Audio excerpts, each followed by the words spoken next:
Good morning. So today we are actually headed out to the Everglades National Park. Really excited. If you saw last week's video, we were in Fort Myers. We've driven across the state now and we've come to the Fort Lauderdale area. We're actually in like the suburbs. It's a little bit closer to the park. So we're gonna head off today and we're gonna go on a boat ride. Josh has got us going on a 14-mile bike ride, which is kind of crazy, but should be really fun. So off we go.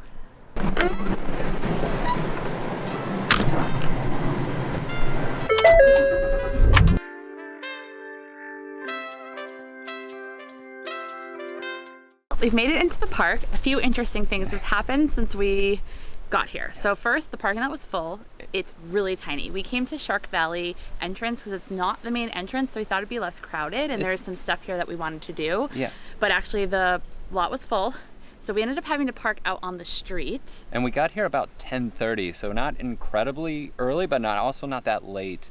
One thing to keep in mind, it is the northernmost entrance to the Everglades National Park from Fort Lauderdale. Yeah, so it was the closest to us. It was partially why we stayed there.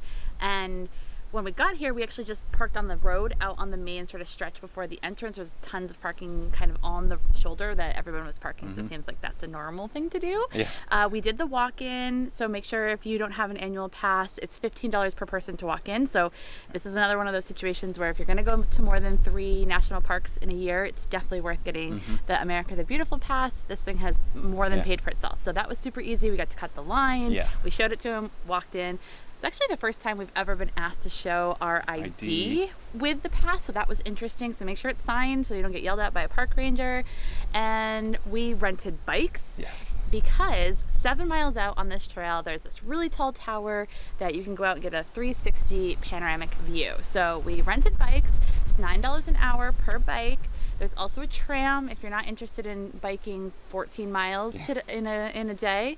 It probably works out to be about the same price. It's $27 per person for the tram, and you're probably gonna bike for about 3 hours. So you're looking at roughly the same. Equal price. It's just more about what's good for you. So we're gonna hit this trail now. I'm gonna bike it. We're really excited. It's really flat. It's paved. We got lots of water. We got hats. Mine's my bag.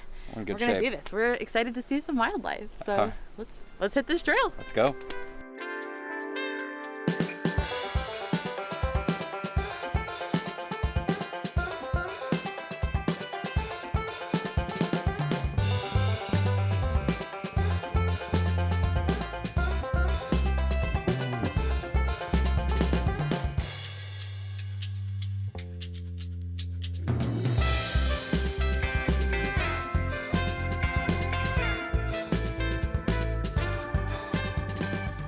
So we just finished up the 7-mile ride out to the tower. So we're gonna head up there. It's got this really cool 360 view that you can see like all over the glades, which is really neat. We've seen so many alligators already. Yeah, I'd say 15 or so just on this first 7 miles out to the tower. Yeah, they're surprisingly just right along the edge. So definitely something to think about if you're coming here with your family. You know, be responsible, give them their space. Yeah. Everything you saw in the footage is with our long lens, so we're being safe and staying far enough away from them. We want to be respectful of these animals. So we're gonna head up to this tower, we're gonna have a little snack, and then there's actually a little area we can walk around here and kind of like get a little deeper, and then we'll start our 7 miles back towards the visitor center. Yeah.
So we decided just to stop for a minute and just kind of take this all in. We've been biking for, well, we're at mile 13 now, so 6 miles, and we've only seen a handful of people. It's kind of surprising. It's Saturday, it's really beautiful out, it's kind of the high season, and it's not very crowded. So if you're looking for maybe a less crowded experience of the Everglades, I definitely think the Shark Valley entrance and this bike loop is really a great option for you.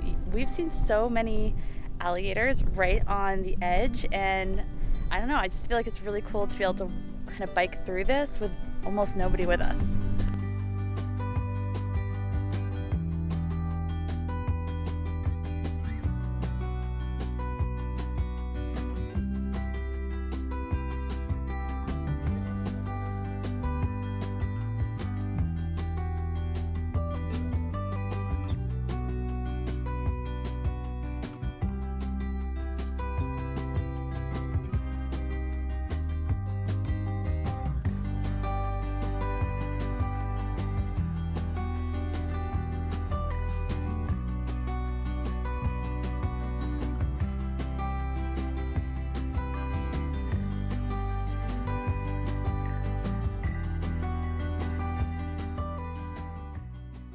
Well, it ended up costing us about $45 for the bikes for the two of us for the 2.5 hours that we rode. I definitely think that was worth it.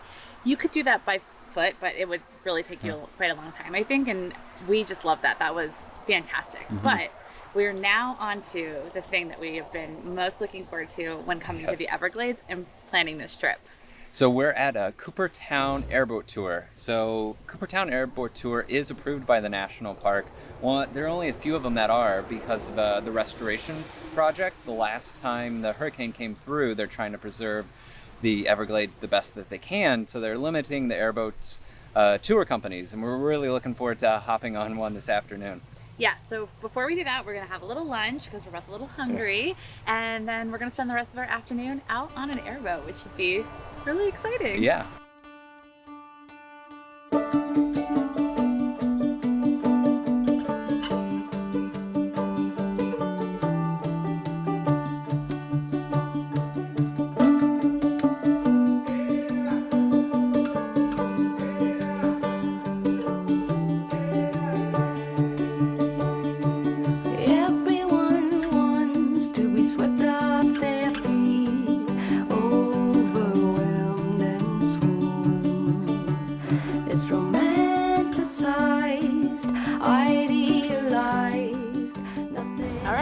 Lunch is chickpea salad sandwiches and a little bit of dark chocolate covered almonds and some spindrift, and that should do us for a pretty good lunch. A little spinach, a little avocado. Should fill us up before we hit this boat ride.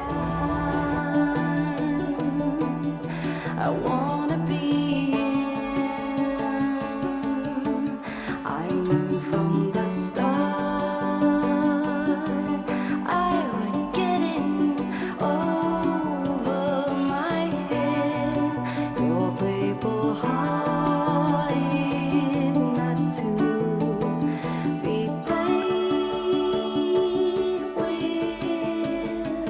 It's all that they say, and then some more.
back, and I Yes. think now we're gonna put the awning out, make some dinner, and just chill for the rest of the night. We have a travel day tomorrow. Yeah. We're headed to a new city. So that's a wrap for us from the Everglades. We loved being here. We hope you did too. It was an exciting day, had a lot of fun. Yeah, it was really great. We would definitely recommend the Shark Valley area of Everglades if you're planning a trip. So we'll see you in the next video. All right. Bye. Bye.